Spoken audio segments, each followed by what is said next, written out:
Good morning. I'm Rita Troyer. I'm your Indianapolis host. We're going to start with just kind of a general overview of what Creative Mornings is. For a little basic starting, our global hashtag today is Creative Mornings, and the local hashtag is CMIndy. So a little context. I have been in Indianapolis for 4 years. I am a creative in Indianapolis. During my time here, I started out as an intern. I've also worked as a freelancer, and now I'm a full-time graphic designer at the Indianapolis Museum of Art. Many of you I know, a lot of you I haven't met yet, and I look forward to getting to know you. Maybe some of you, your chance this morning was just waking up early. I know it certainly was for me. Or maybe you had to convince your boss to be here today, but I thank you all for being here. So some of you are probably wondering, what exactly is Creative Mornings? Maybe you were convinced to come here. So Creative Mornings is a monthly breakfast lecture. It is in now 100 cities around the world. Indianapolis is one of the noobs, and I'm really excited that you are all here for our inaugural event. So to give more understanding of that, for example, you could be in Cape Town, South Africa, or Mumbai, or Grand Rapids, or Nashville, or San Francisco. And in all of these cities this month, you can hear a talk on chance. So it's a localized speaker talking about a global theme. And this month's theme is chance, as you've probably already gathered. I would say, if you're curious, one of the last chances I took was starting this chapter. I spent the month of June working with my videographer, Ben Ponish, who was instrumental in getting this chapter off the ground. We spent the month filming a short documentary of 10 creatives in Indianapolis who inspire me, people who I've met during my 4 years here in Indianapolis. And I wanted to kind of have the creatives speak for themselves. I wanted to hear why Sophie is a jazz musician, and why Ray is a sewer for People for Urban Progress, and why Dan is a muralist. And the result of that was a small little seed funding from MailChimp to start our chapter. So thank you to MailChimp for helping to give us a little seed funding, get us off the ground. I also want to thank Patachu for the coffee today. Thank you to Smallbox. Smallbox is our first monthly sponsor. They have been on board since day one. We have team members from Smallbox, and we also have a meeting space at Smallbox. So thank you, Smallbox. Thank you to the Speakeasy. Thank you to Denver and this community for welcoming us. Thanks to Bob Ewing for designing this month's poster. We'll have each month a designer will design a poster. And if for some reason you can't make an event, we have a team who will be here at every event documenting. And this event is being covered by Ben, Dusty, and Kelly. Thank you very much. And thank you to my team. Can I get my team to stand up for a second? You guys are amazing. Without you, we would not have printed name tags and donuts. Thank you so much. Thank you.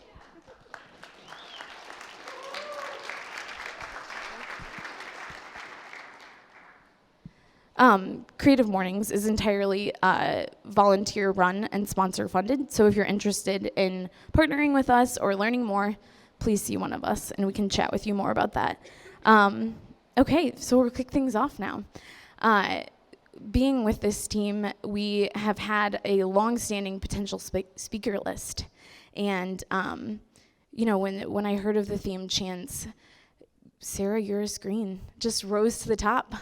Sarah is my former colleague at the Indianapolis Museum of Art, former curator of contemporary art. She was instrumental in several extremely successful exhibitions at the IMA, as well as starting the 100 Acres Art and Nature Park. and now she is the creator and curator of the PBS digital series, The Art Assignment. So without further ado, Sarah Urist Green.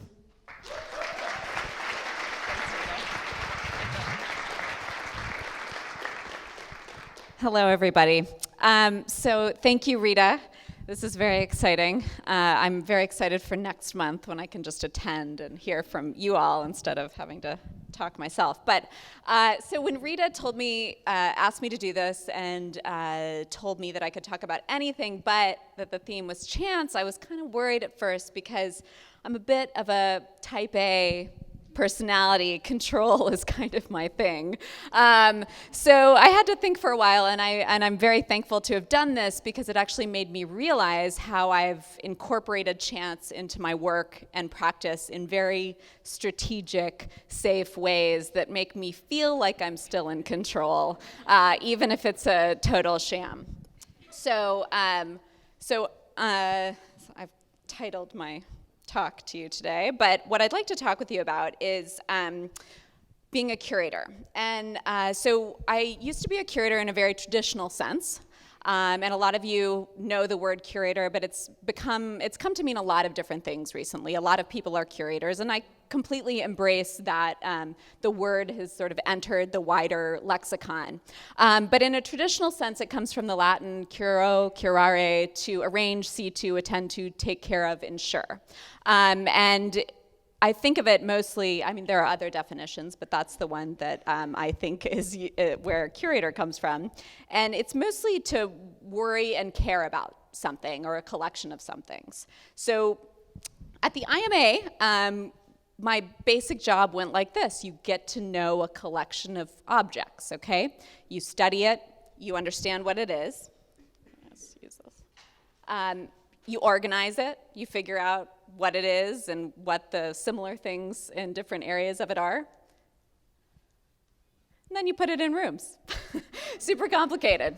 So you figure out different ways to put it in rooms, and that's storage. So some things you don't put in rooms. And then you sort of think about what's missing. So when you're dealing with a collection of objects and an institution with a mission, you think, okay, how can we better communicate that mission? What does this collection need? What does our community need to see? So that's where commissioning comes in.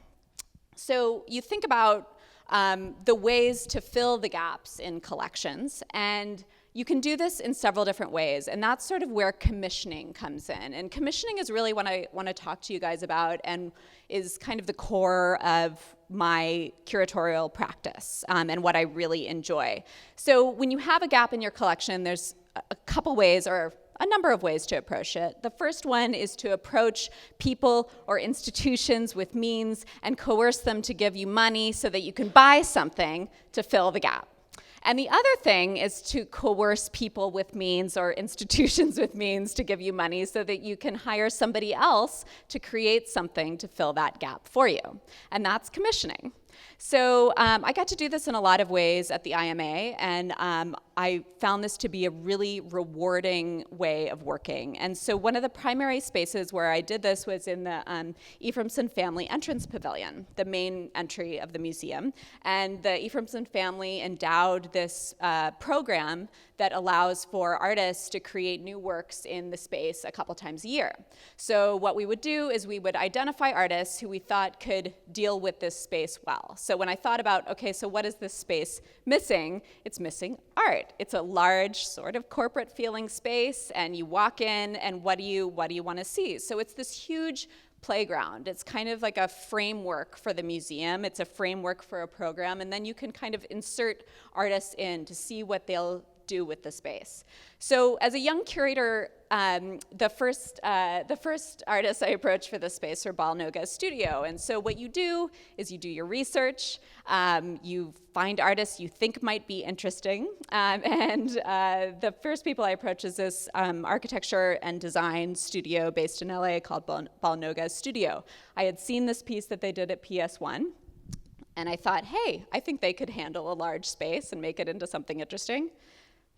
And so I talked with them, they came up with a plan, they made a proposal. I'm not gonna go into a lot of these, I have a lot of images, but I'm just gonna sort of show you like what I knew about their work, what their rendering was for a proposal, and then what happened with it. So they came up for this scheme for an installation that was composed entirely of painted string that was based off the design of a Baroque chapel in Germany. A little bit of a dig at the architecture of the building, but we won't go into that.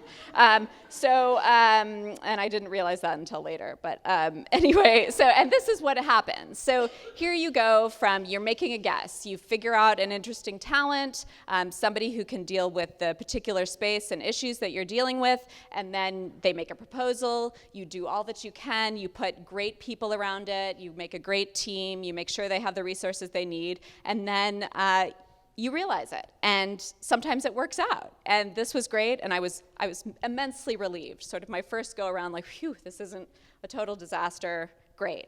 So the next time around, I thought about this artist who was more of a stretch. He really hadn't dealt with space or sort of an interior space in this way, but I had seen this work that he made where he rigged this kind of underground can that was a contraption gauged to his weight so that he could float down the Delaware River right at the surface, and he made this beautiful video.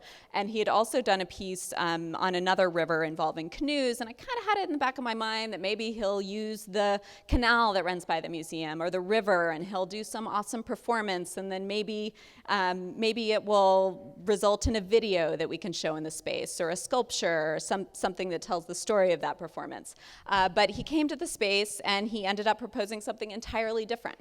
We talked through a few versions. We even talked through something closer to what I thought we would do involving canoes down the canal. But you know what? The most interesting thing that pushed his work in the right direction and that actually used this space in an interesting way was this piece, Divining Meteorology. This is a rendering. So he took a communications tower and one that was out of use, and he refabricated it to sort of fold into itself.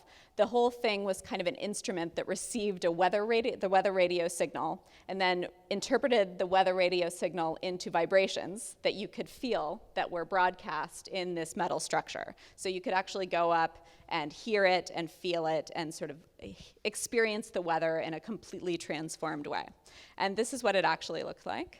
And he did a performance with it for the opening. The next time I worked with the space was something that was relatively recent. I hope many of you saw it, with the artist Spencer Finch. And he, in my book, was just someone who I had always wanted to work with. He makes amazing things. This is an example of an installation he did on the High Line called The River That Flows Both Ways, where he took the color temperature of the Hudson River, a river that flows in multiple directions, and he sort of put himself in a boat, and then he took the color temperature just as his boat naturally moved in the water, and then he took those colors and he put them into these existing windows on the High Line. So of course, the entry space has these amazing windows, so I thought who better to think about light and to think about space in a really creative way than Spencer. So I don't have the proposal image here, but it looked quite a bit like this. And what he did is he sort of transformed this space into a representation of Monet's garden at Giverny, with this array of hanging glass in the center, standing in for the pond and reflecting the colors of the garden that were in the colored gels on the windows. So again, just a series of chances that I took, where I identify a great artist and you sort of control your risk by putting great people and great resources about it. You work through the proposal. This really applies to a wide variety of fields, I think. But you never really know what's going to work. And kind of the magic of it, I think, is that even if you have great people, great things, great ideas, you don't know what's going to work. So the more of this I did, the more I thought, well, you know, there's really no saying. You can have somebody who's done something great before, and they can even do that exact same thing in this space, and that doesn't mean it's a fantastic work of art. And sort of the glory for me of working with changing spaces is that you can constantly try new things, and you never really know when something fantastic is going to take. I mean, with the Bal Noguez one, I thought, oh, well, I can't do better than this. This is great. But then Spencer comes along and makes something completely different, but also wonderful too. So I also did this for 100 acres, as Rita mentioned, and sort of our problem with this space is that it's a vast outdoor area that needed art, and that the museum had identified as a place that was in need of art. So we thought about artists, and then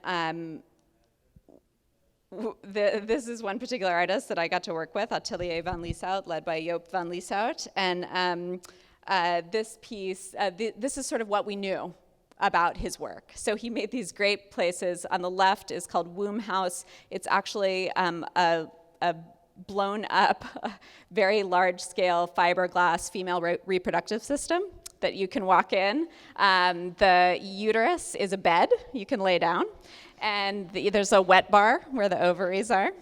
And then I had also seen this piece, Bikini Bar, that is a decapitated, delimbed female torso wearing a bikini, and that also serves as a bar. And the artist has a joke about it being the only female body you can enter without permission or something like that. Anyway, so we commissioned him to create something with the park, and the reason why we asked him and approached him to come out was that everything for him needs to have a use. And here we have this space where there aren't a lot of resources out there, and we thought it would be interesting for him to think about that. So, of course, we had no idea what he would actually propose, and I was relieved in many ways that it wasn't, that it was a giant skeleton and not something more risque. I mean, I think we were all kind of maybe hoping it might be a little more risque, but I think he gauged the city, gauged the institution, and this is what he put forward. And I think it's great and it's successful in many ways, and he makes these amazing renderings, and then, you know, you all know this is what happened, or hopefully, you know, if you don't, shame on you. And so another artist I work with was Jeppe Hein. He had done this project called Modified Social Benches in a few cities in Europe, and when we approached him, my first thought was, well, we can't do benches because he's done that. So we went through a variety of different proposals where we were trying different things. He proposed this piece called Shaking Bush. And yes, it is a motion-activated shrub. So, and I wish I had the video, because it's great. These are just two stills from the video, but you'll have to trust me if it was in an unexpected area, if a person approached, it would trigger a motion sensor and vibrate. So, and, you know, catch the person off guard. And actually, with the budget that we had, this would take the whole budget, because there was no electricity in this area, and we even went so far as to plant shrubs and worked with the horticulturalists, and here's, you know, me operating a backhoe. And that was just for the picture, of course. They didn't trust me to actually do it. And but then we thought the shrubs weren't growing in really, and there was just sort of this moment where I called Jeppe in Denmark, and I said, look, I just don't think it's just not going to work. So we went back to an idea for a bench, and he came up with this new bench idea called Bench Around the Lake that was 15 benches that sort of emerge in different locations around the park as if they're one continuous bench, leaving exiting the ground and entering again. And here's something where, yes, it's based on something that he's done before, but he takes it in a different direction, and for this community, for this place, it works extremely well. One more from the IMA before I switch gears is actually we became interested in the second year of the park in creating a concession stand there. The food service would continually set up a card table in the park and sell sort of plastic bags of chips just sitting on this card table, and we were like, well, this is sad. So we need something a little better. And these guys, these architects from Sweden, caught my eye. They had created this piece called Cancer City, but it was actually a habitat for crayfish in Sweden. This property owner had a stream running through his property, and he was really mad because he felt like his neighbors were taking all of his crawfish, and that the crawfish were just swimming through his property instead of pausing so he could take them and eat them. So they made this city for crawfish that not only gave them kind of a shelter, but also gave them a chance. He didn't want to make it too easy for this property owner to snag these crawfish. So if they were smart, they would find little spaces to be. And there's just something glorious about this. Somebody like so sensitive to the needs of the client, but also to the subjects. So they came out and they created this proposal for Chopstick for the park, which is a nose-to-tail approach for architecture, where they found this tulip poplar, the state tree of Indiana, and they removed areas of it to create the other components of it, to create this thing that is at once a concession stand, but also kind of a pavilion and a playground. They made this stunning rendering that I never thought we would be able to produce, and ta-da, there it is. So, in all of these ways, I'm proud of all these projects. They're great, but in each case, they're really a roll of the dice. They're they're a strategic roll of the dice, but they're still a roll of the dice. And some of these are more successful than others. I'm not going to tell you which ones I think are more successful than others, but they are. And I think that's sort of the joy and the glory in any creative enterprise, is taking those chances. So that's how I used to care for and worry about contemporary art. And now I care for and worry about contemporary art in a very different way. But commissioning is still at the core of what I do. And for this series, I proposed this series to PBS Digital Studios. They now have a new arm where they create a lot of original web content. And I pitched to them this series where I go around and I meet with artists and I commission them to create an assignment for a primarily web-based audience. And then we go to them, we go to their studios or wherever they're working at the time, and we make a short video under 10 minutes where they put out this call to you, to the audience, and then the audience responds, hopefully, or you could just watch, whatever you prefer, and then post their responses online with #TheArtAssignment, and that's how we find them. I work with Mark Olson, who's sitting at this table over here. Mark, and he it's pretty much the two of us making this thing, and it's great, and we have a small team and operation, and so in this, it's commissioning in two senses. I commission the artists, and then in a way I commission the wider public to create these things. So one of the first artists we did was David Brooks, a New York-based artist, and he came up with this assignment to articulate something that exists, that you've never seen, and will likely never see in your lifetime. And this related to a project that he was doing at the time, but I really didn't know if people were going to actually do this. I put out a call, and then I just hope, oh God, I hope like a handful of people do it. And luckily, people are doing these assignments, and they're thinking about it really creatively, and we're getting an international response. So I'll just show you some of the responses. So this is someone who is from Switzerland and thinks that they'll never experience war, and then is talking about sort of the conflict in Syria and articulates it in a really nice way. Someone else says the scimitar oryx is extinct in the wild and they'll never see it. They're somebody's brain.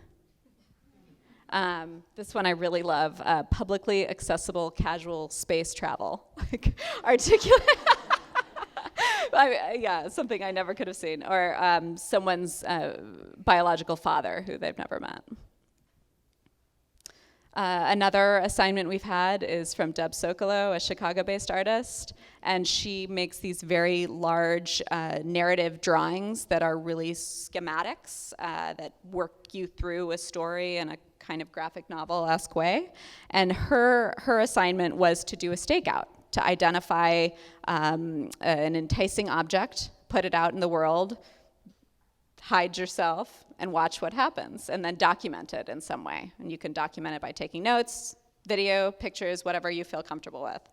And so these are some responses. Some people shared like they didn't feel comfortable taking pictures, so they took notes and shared their notes. Other people who took notes planted, I think this one was someone who planted a camera that people could use. Another person I loved the ones where they wanted to get around feeling anxious about the ethics of spying on people by drawing instead of taking photographs. But of course, some people did this as well. Some person put a box of condoms outside of a post office and then watched people pick it up, which is pretty mean. And this one was really lovely. This person staked out nature. So they put a piece of paper out in a natural setting and then waited for things to fall on that piece of paper, and then they drew it, which I think is really lovely. Another person did a full comic of their stakeout, which was actually kind of failed and disappointing, but the piece itself was not failed and disappointing. Another assignment was Toyi no Dutala, who had a show at IMOCA last year. And her assignment, she makes drawings, but her assignment was to create an animated GIF. I say GIF, you say GIF, whatever you want, and of something that is intimate and indispensable to you. So intimate and indispensable for her are her hands. So she created this. Somebody else did their laugh or laughter. Shadow. This is somebody whose intimate, indispensable thing is their wheelchair. In each of these cases, people have responded to the assignment in ways that I really could have never predicted. When we put out one of these assignments, we do get a lot of sort of the first idea that comes, the first thing that you expect. And I think what this project has done for me is emphasize the importance of like going to the second or the third idea. There is the first idea, and it can be good, and it can be the one that you go with, but it's important to keep pushing to those other ones. So commissioning in this way is very different, and I think a lot of people have asked me, why don't you come up with an assignment? And that for me is not the point of it. Like I really enjoy, I know how I think. I could come up with a bunch of assignments, I could do it, but for me the interesting thing is going out and tapping interesting people, doing important work, and asking them to put out a challenge, giving them the platform and the means to spread their approach and their way of looking at the world. And I don't do that. I already know the way I look at the world, so that's boring. And I want to see the way other people look at the world. Here's another one of somebody with a depressive disorder, their pills.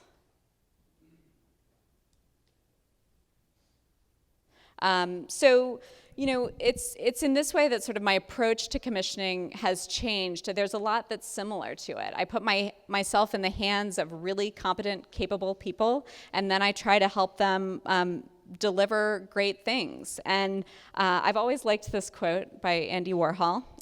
They always say time changes things, but you actually have to change them yourself. And this is great, but it doesn't really work for me. It's not really the thing that gets me going. So I'm proposing a change to it today. And I'm proposing, they always say time changes things, but you actually have to find people with good ideas and help them change things for you. So I think this can really apply to anyone in the creative industry. Good ideas alone are not enough. You have to have support and resources to execute them, and that's where people like me come in. So thank you so much for all of your time this morning, and I would love to answer questions if you have them. Yes?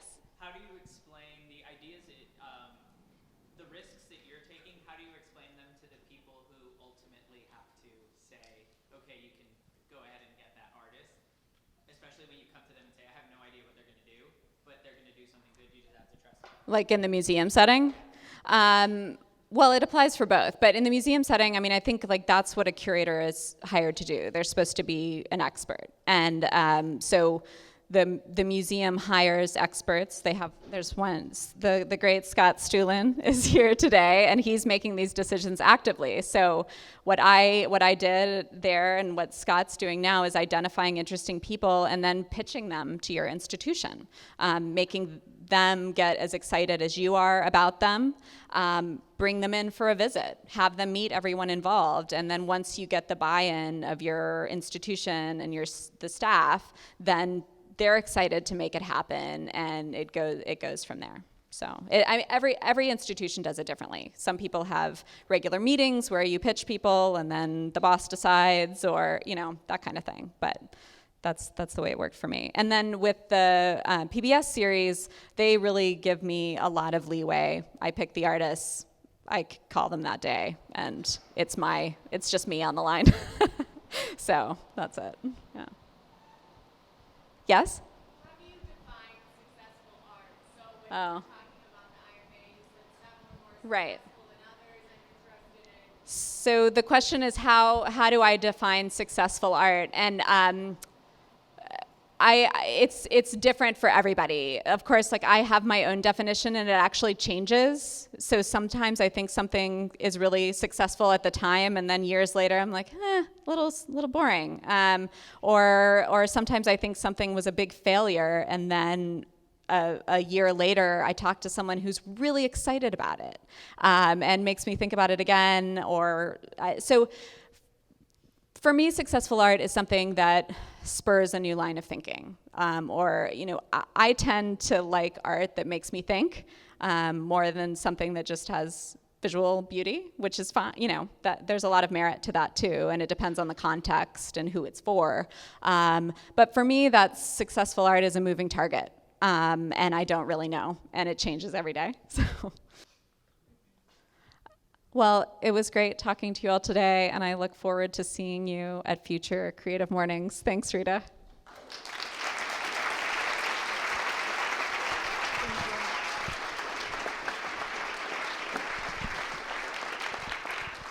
That was awesome. Thank you so much, Sarah. That's a wrap. We have the speakeasy until 10, so if anybody would like to, I think we've got some more coffee now. I think there are some donuts left as well, so feel free to hang out for a while. And I also want to announce our next event. Our next speaker is Justin Vining. Justin is a artist, an attorney, and an educator, a rock climber, an amazing human being. And our theme next month is education. And I think he has a really interesting story to tell about that. So our next event is Friday, December 12th. At the Harrison Center for the Arts. So save the date. Registration will generally open the Monday before the Friday event. This is kind of an odd Tuesday event. So yeah, cheers. Thank you guys for being here.